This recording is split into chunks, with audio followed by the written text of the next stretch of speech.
Alright, I'm back. I emptied 2 of these and almost a half just in case I go over a little. Because, I don't want to use faucet water in my tank. Again, I really learned a mistake. Yeah. Distilled water doesn't, it's not harmful, but, I still want to put a little bit of that in there just in case. You never know. We're going to put, since it's 2.5, what was it, a cup? A gallon? Whatever, I'll read the back and directions. I'll do that. Now, Instant Ocean comes with trace elements and everything, but I do have a bottle of trace elements only. I use it every once in a while, just in case, because if you got 55 with a couple fish in there, the fish are going to use trace elements faster than other stuff. So B-Ionic's good, but you never know. I mean, it might deplete some faster than the others. The iodine we'll put in there a little because of live rock and zooplankton because of corals. And yeah, one of my corals actually managed to live. It's one of my zinnias. It's behind a rock. I figured that out today. All right, we'll mix it up and we'll show you from there. All right, we got I hope I got the right salt level in there. So what we're gonna do now is mix it up with a pump. Shoot. If I didn't break the pump right now by dropping it on the floor by accident. Okay, it's still going. That's good.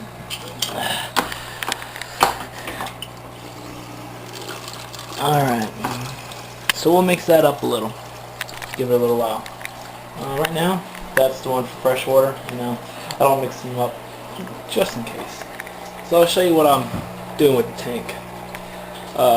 This is the aquarium salt that was running low. That'll be gone soon. I guess the old AquaSafe is running low. There's the box that thing came in. The Mignon skimmer Azu. Don't buy it. Trust me, guys. Not for a reef. If you've seen episode 1, don't buy it. This is for freshwater, obviously. Test strips. I will be getting a better one. Instant Ocean salt. This is the new AquaSafe I use on salt and fresh. Nitridin for fresh only.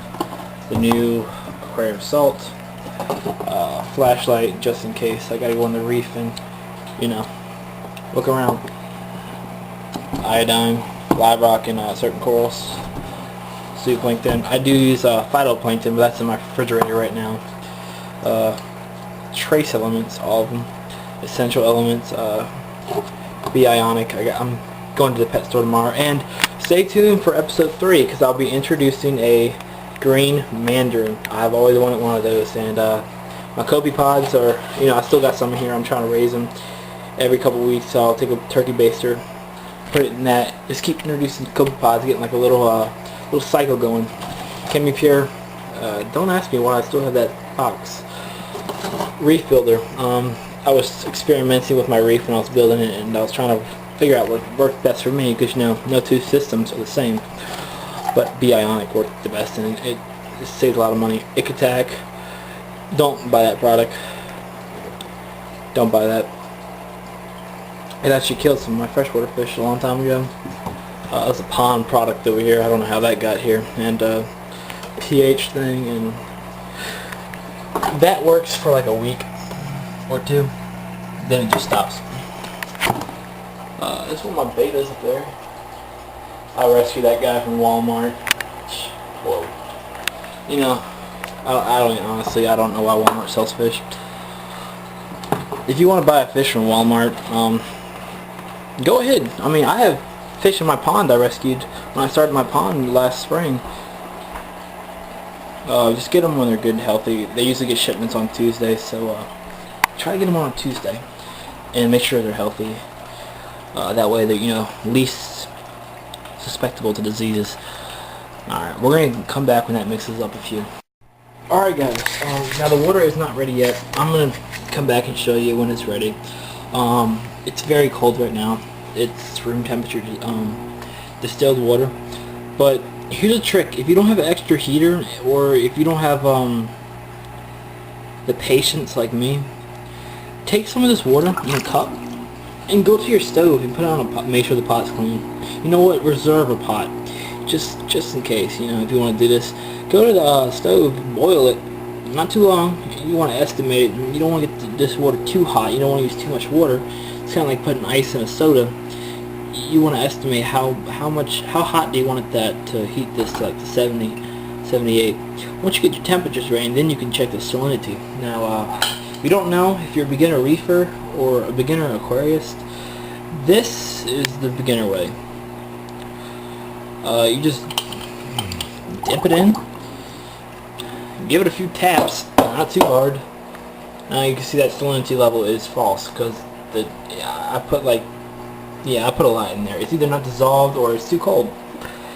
The next one's even simpler, but it's kind of harder to read. This is a hydrometer. It floats. And it's a thermometer too. It cost me about, what was that, $10.98 in my pet store. Good price. Just sink it in there and it'll float. If it floats higher, it's saline. Now see, if you got invertebrates, unless you got a huge one of those that you can actually see the numbers. I use both of them because I have a shrimp, and the shrimp likes a pH that's higher. I mean, not a pH, salinity level that's higher. Okay, so yeah, I'm gonna get back to you with that, and yeah, then we'll siphon the water into that tank. Alright, so I'll get back to you in a minute.